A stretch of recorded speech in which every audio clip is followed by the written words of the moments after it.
If you wanna find me, yeah, I'm in the front row. Got my 2 tickets on me, I'm in the front row. The best place to be, I'm in the front row. Best place to be. We are back. Back on short notice. We here. In the front row. Well, first, let's get into some Lakers, man. So they look good. First 2 games. They beat the Sixers. Look good. I like that. You know, then they beat Charlotte in Charlotte. If they would have beat the Knicks, and I think they should have won that game. They should have. I put that loss wholeheartedly on Brandon Ingram. By the way, I agree with that. He played terrible last night. Yeah, 2 of 12 actually. He was played terrible. With 5 turnovers is the thing. Like the missing was. I mean, sometimes guys are just gonna have off nights, but what killed him was the turnovers late in the game because he had a couple turnovers. That makes it worse. Yeah. If he hits, you say he went 2 for 12. 2 for 12. If he goes 4 for, he makes 4 shots, they win that game probably. Oh yeah. Yeah. He makes 2 more shots, and then that was because it went to overtime. Yeah. So if he makes a couple more shots, he kind of stunk it up a little bit. And how'd you think about your boy Lonzo? I thought he played well. Like he's just he doesn't. I don't feel like he goes at the pace that he should all the time. I think he's still trying to learn and find his way around, and he's dealing with learning how to, like he said, learning how to run an offense because he's never really ran an offense. So it's like I think can't run a pick and roll. I think he's still trying to decide. He's still trying to find the balance of when do I attack and go try to get mine, and when do I still want to find my guy. His first instinct, as you can tell, is to try to pass and to try to get other guys involved. But there's times when you can see like that little 3 possession stretch where he got the alley-oop.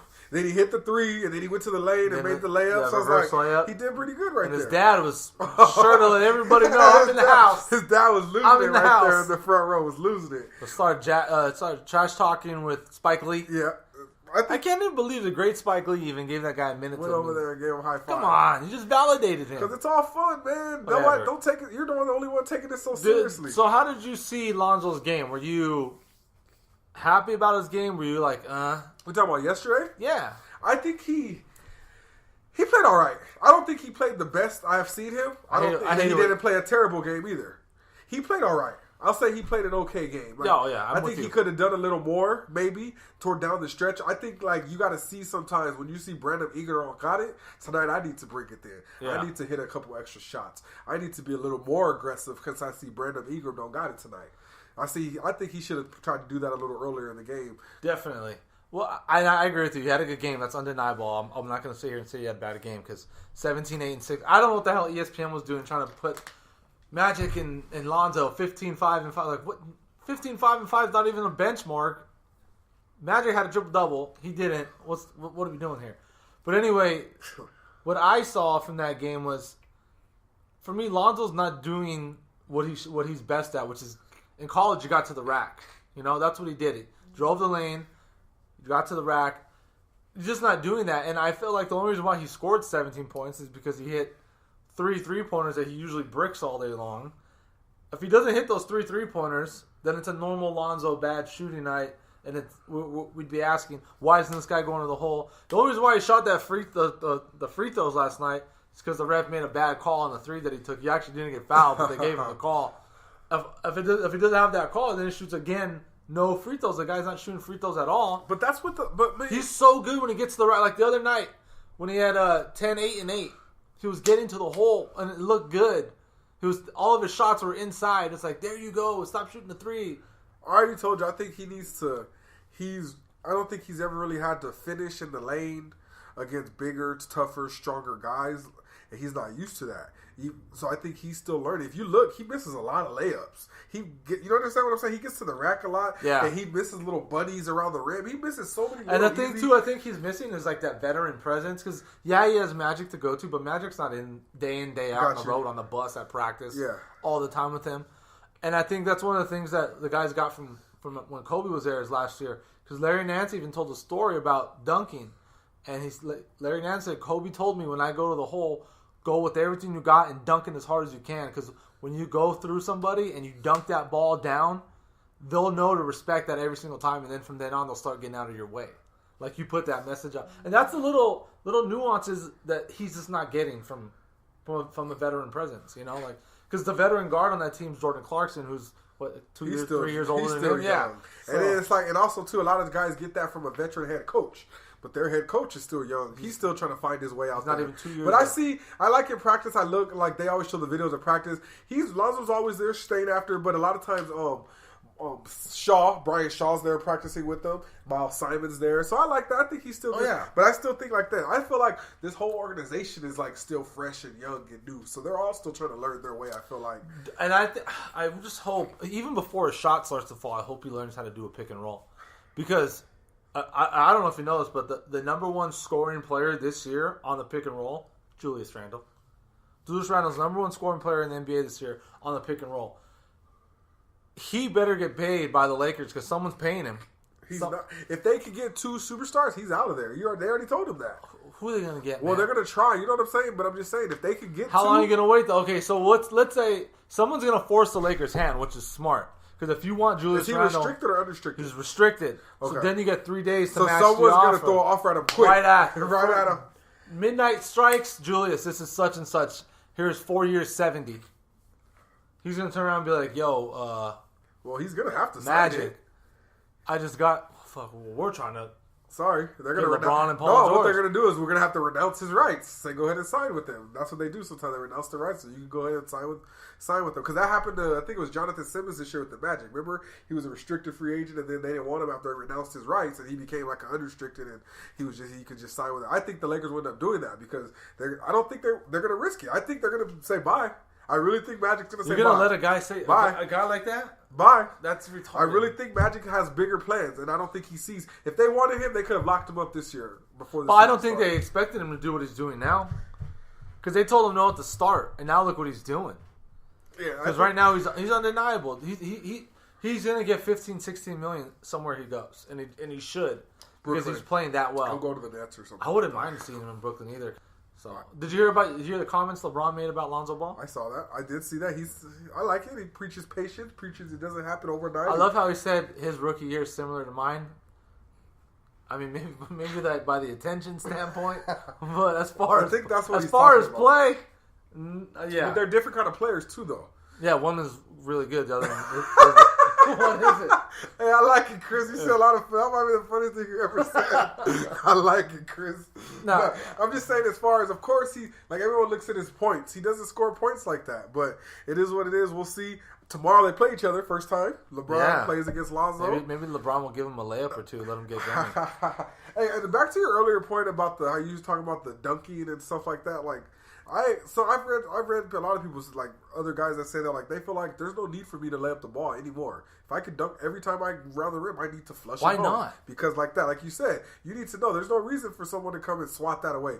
I think it was Aaron Gordon that said that. He says, anytime I'm around the rim, I have to dunk it. Why do I need to lay up? I was like, that's so true. And that brings up to your point. And I think like Lonzo, I like to see, he can get up and dunk.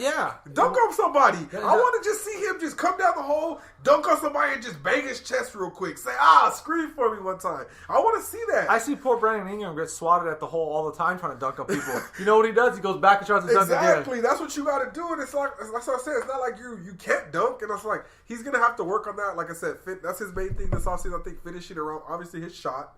He's going to keep working on that. But I think finishing around the rim with contact, he's going to have to learn how to do a better job. Yeah, I think it's abundantly clear he's never really going to be a good shooter. But throughout his career, I'm hoping that he develops some type of nose for get into the hole, get into the rack, scoring on there, using your height. He has decent speed. He's not super athletic, but he has good athleticism. I mean, he's in the NBA. Of course they do. So if he utilizes the tools he has and really just pumps the brakes on that shot, I think he can be a pretty damn good player in this league. And I also think, too... I don't see it at the moment. I really don't. And one thing we also have to look... I think once he's playing with better players as well, I think he's going to look better when... Because these guys, the guys he's playing with now, they're all young. They're all not... This team, you can't expect... that's true, too. He might even get more assists if those guys are better shooters. Exactly. So that's what I'm saying. So he might... That's going to... I just still... I think his assists are going to go up as the season goes on because Ingram's getting better. Kuzma's getting a lot better. KCP's starting to hit his three in rhythm now. So, Randall's looking good. Clarkson's looking good. But I know they don't really play on the court. But I know there's people right now listening going like, why the hell is this fool hating on Lonzo so much? Like, look, I don't dislike Lonzo. I don't know the guy. I just never liked him for the Lakers. And when I say things about Lonzo, I say it because I use the facts that are at hand. Like, he's played 26 games this year, and only 4 times has he scored 15 points or more. But he's also failing to tell you guys that he's a huge D'Angelo Russell fan, so that's the main reason why he doesn't. That's not the main reason why. He feels the Lakers shouldn't have traded. You think I'd be hating if Lakers traded for or drafted Tatum?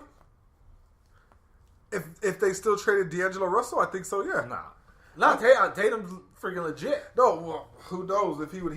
He has played with Kyrie Irving. He's played with other good guys. Horford. It's not like he just walked into a situation. Lonzo walked into a situation with guys that are just as young as him that are looking at him. Yeah, Lakers are the youngest team in basketball right now. Tatum walked into a situation with Kyrie Irving, bro. Yeah, you went into a ready-made team. Exactly. So that's what I'm saying. So don't come at me with this.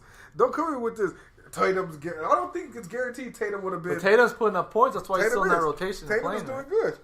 I'm just waiting to see what Markelle Fultz does because they say they still have no timetable for him to come back. I don't think they want a timetable. I think they're trying to get this guy ready. Like, man, we might have dropped the ball on you, so you better get in that gym right now. Learn to shoot a free throw before you come back, please. Because I don't know what's going on with this shot. Speaking of them, I like the way Ben Simmons is playing. Oh, Ben Simmons, but he's gonna have to get a jump. He's gonna have to get a jump shot too. He don't even take jump shots no more. All he does is jam it or float it. He doesn't even. That's it. I'm gonna dunk on you or hit a floater. He doesn't even take jump shots anymore. Why? People are gonna respect. And he's still averaging 18 points a game. They're gonna figure out how to stop that though. He's 6'10". I know, but I'm just saying. He's a center. Eventually, they're just going to sag off of you. Eventually, they're just going to sag off and tell you to shoot, dare you to shoot the ball, and we're going to see if that can work. I think he'll still take it to the hole. You're going to give me another step closer to the basket. It doesn't work that way, Look, man. He's right behind you on that TV talking to Santa Claus. There's Ben Simmons right there. But we're going to see. That's with basketball. We're going to keep seeing how Lonzo will have another conversation.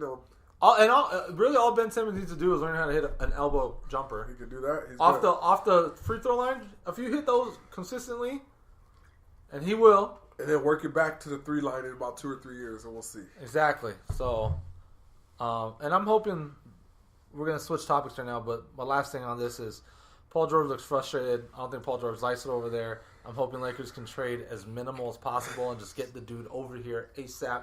That way he don't end up. Because the longer they wait, he's going to end up somewhere else.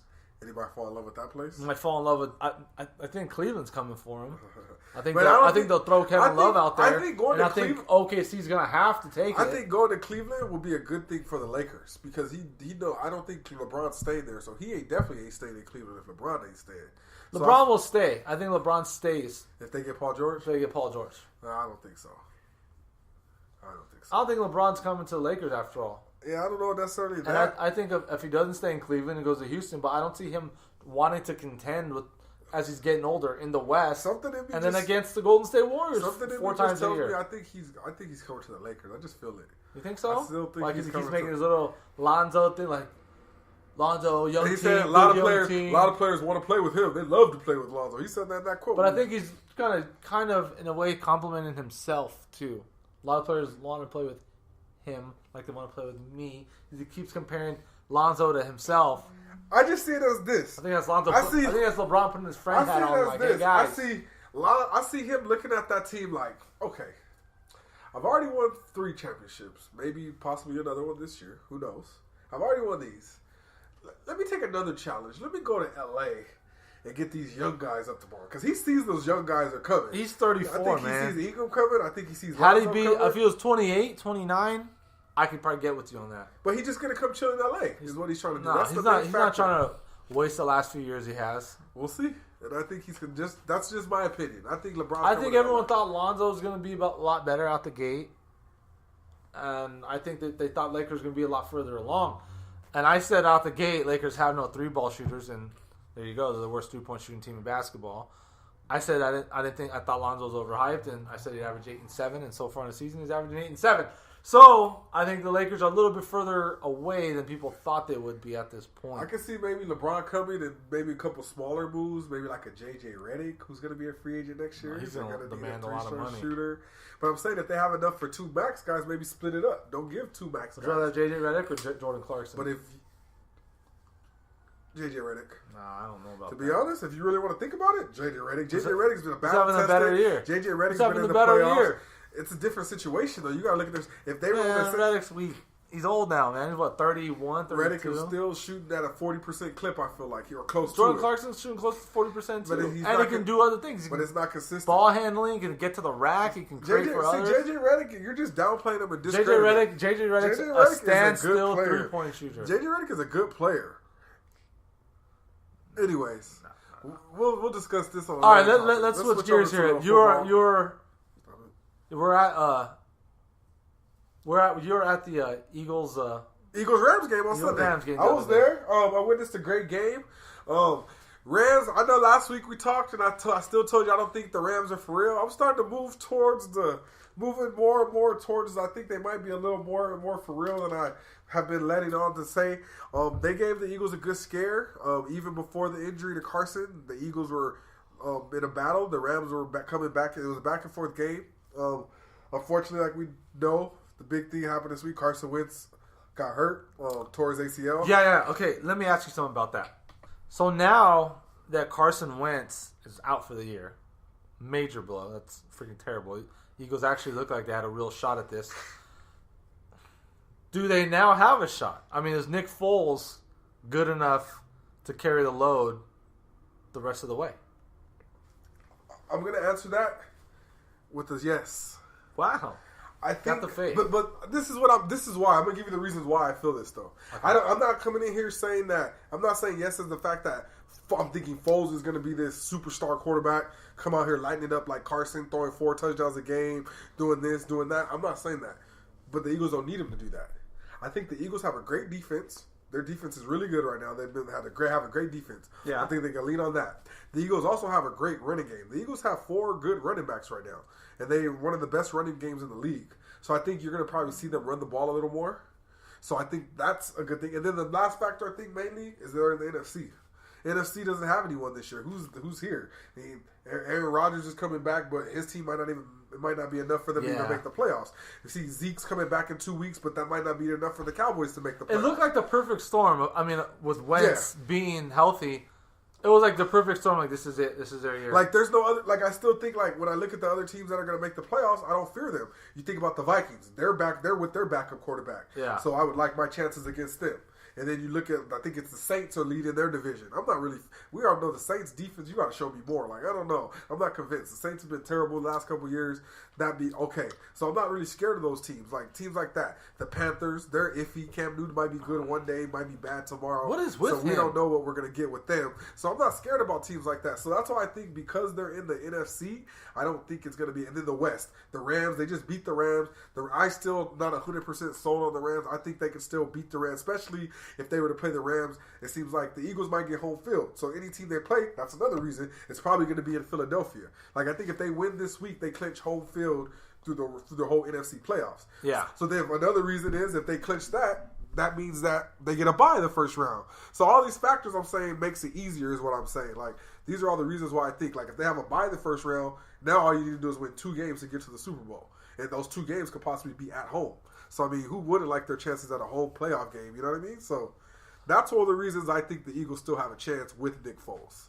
That's very well put. Now, I don't even think I'm going to even attempt to try to take that the other way because I'm not winning that. So you're confident with Foles. You think he has the ability to do it. Well, I'm not. So other than Wentz being down, which is clearly their biggest hurdle, who's their biggest threat? I say based on the teams that I think are really going to make it, I think the Rams. Because I think the Rams have seen them now, and the Rams have a little confidence. The Rams can. The Rams should have won that game as soon as Wentz got out. True. That they should have won that game. They had the lead when he went out. Yes, but the Eagles defense took over, and the Eagles defense stepped up.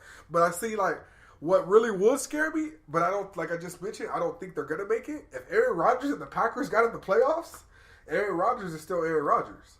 If the Cowboys somehow made the playoffs and they're healthy with Zeke Elliott back after being off for 6 weeks and fresh, the Cowboys can make a run, but I don't think those 2 teams will make the playoffs. That's what I'm saying. I think Dallas needed that game too this weekend against the Giants, someone to beat up on and kind of get their confidence. But they were in a dogfight until the fourth quarter. It was tie game going to the fourth quarter. Yeah, it was, and Dallas ended up scoring I think 3 times to close the game. So yeah, it was. Well, other than New England, who else do you see with the best odds right now? New England just lost yesterday. or Monday night to the Dolphins. So I know that's right.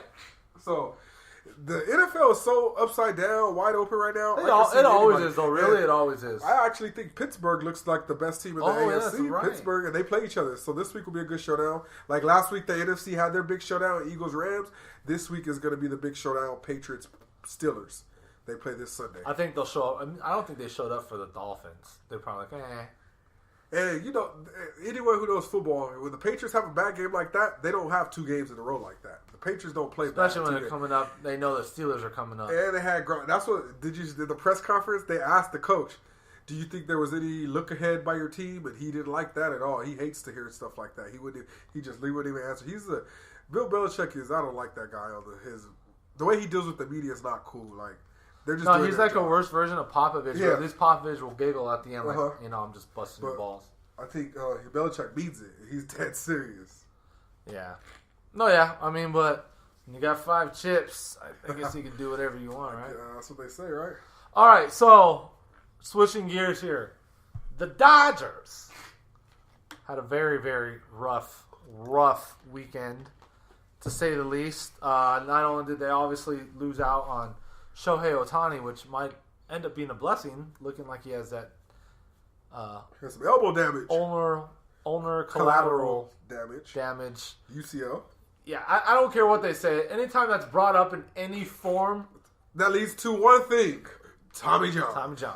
And that's probably what's going to happen. Well, that's the scary thing about that, because do you say, oh, well, he's okay to play, so you let him pitch through it, and let's say 2 months in, gets worse, now let's decide, he needs the surgery. So now you miss him for the next 4 months of the season, and then guess what? All of next season. Probably. So now you've lost him for basically almost 2 years.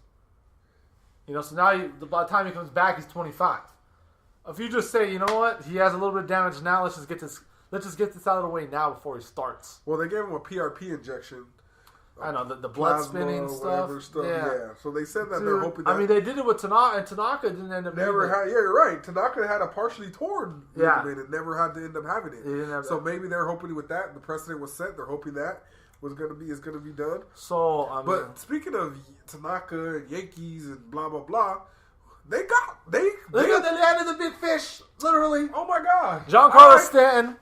I mean, is that not going to be the freaking arguably one of the greatest lineups ever? Yeah, man. That's going to be like a top 10 lineup of all time. I almost for a day I forgot what team Derek Jeter was working for now. I think he forgot. You know what? People are giving Jeter a lot of slack right now for that trade. But he had to do what he had to do. I get it. And look at Stanton didn't give him like a whole lot to work with, right? Stanton said, they came to me. They said, look, we're going to tear down and rebuild. Do you want to be a part of this? He said, absolutely not. I want to win. So they said, all right, give us a list of teams. They couldn't get any deals done at that time, so Giants and Cardinals came. He's like, no interest. So they had to put out feelers again, and then the Yankees came up, and the Yankees at the time weren't even looking for it, because the Yankees... When he came out and said, it was the 4 NLCS team, the 4 LCS teams he would pick. And from what I'm reading, the Dodgers didn't want to spend that kind of money. They're trying to get under the tax. Correct. And the Dodgers believe right now that they have enough to go back and get it done. Which, it could be true. I mean, depending on... And look, if Adrian Gonzalez comes back this year and he's a quarter of what he was in his prime, then that's pretty good. That's better than any left fielder they're going to put in there, That's better than Jock Peterson being out there, So, with that being said, though... The Yankees, I guess their top issue, too, was to remove salary. I know that they got rid of... Look, A-Rod's off the books. Sabatia's off the books. Matt Holliday's off the books. They traded Starlin Castro in that deal. It makes $12 million a year. And they traded Chase Headley the other day. That's like $80 million in salary cap they cleared up. That's a lot. So now they're able to... Stanton's going to get paid $30 million a year with Miami taking $30 million of that contract. Now they only pay $22 million a year, so it keeps them under the tax threshold. And it's also good on Jeter because Jeter took back 2 top prospects, and he only had to pay $30 million of that salary. Usually when that happens, like when A-Rod came from the Rangers had to pay like 40% of A-Rod's salary, like a ton of it. Mm-hmm. So I think Jeter got the best deal possible because clearly no one else offered anything else better, or else they would have sent Stanton there. Well, he was limited too because of limit. Basically, this was all in Stanton's hands. Stan controlled this because he can say no. He has no trade clause. Well, they even asked him too. You wanted to go to LA so bad. That was your first choice. Why not just hold out a year when Dodgers had the money and they can get you the following year? He said, I was tired of winning because I've waited 8 years. I don't want to wait anymore. I want to go now. I want to win now. And that's good. You see a little fire in his belly.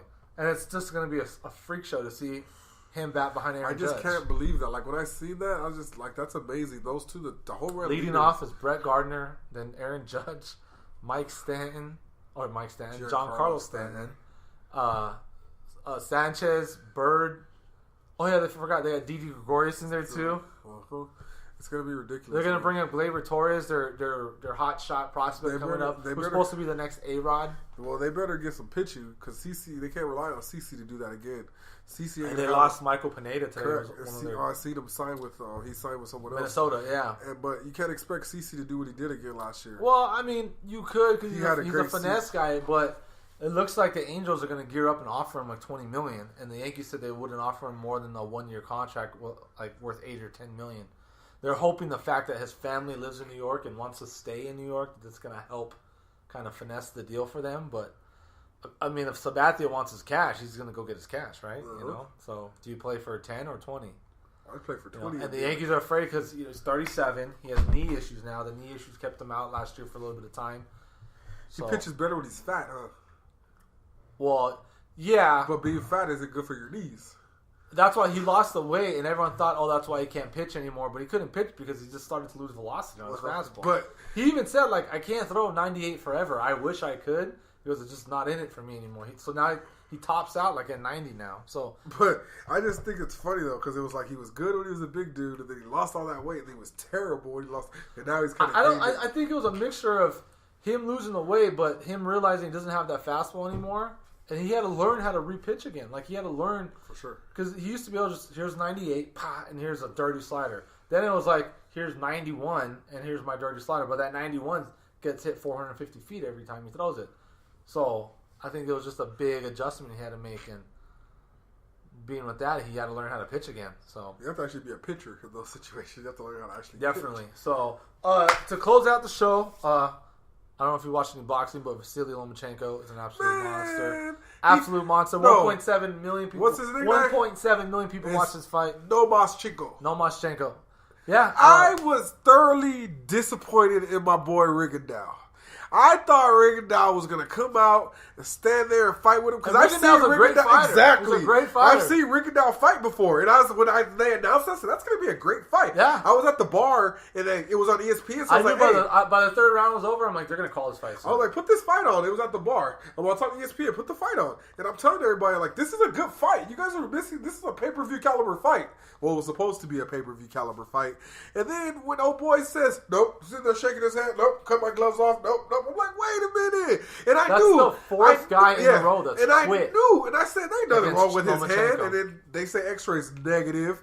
No damage to his hand. So you quit, buddy. And then this is the same guy who I retweeted because I was like, I love the fire trash talk. He says that Lomachenko could be reborn 10 times and there isn't a version of him that could beat me. What? All that talking, you quit in the 4th round? Rigondeaux, you're fired. I'm never believing in you again. I'm never watching another one of your fights. Bam. Bye. That's it. Watch Lomachenko. He's a star. You guys need to check him out. That is our show. InTheFrontRow.com. Ending with the fiery segment from Mr. Devin White. I just don't like a lot of trash talk and you don't back it up. You trash talk. If you have a problem with Devin, holler at me on Twitter. Mr._D White, Instagram. I'm always available for some talk, some debate, some arguing if it leads to it. Damn right. Because you know what? When it comes to sports talk, I'm always right. Bam. Whoa. Look at who's Stephen A. Smith? Who? You can find me on Twitter at Chris_ITFR in the front row. That is our show, guys. We'll talk to you again next week. We'll be here next week. Let's do it.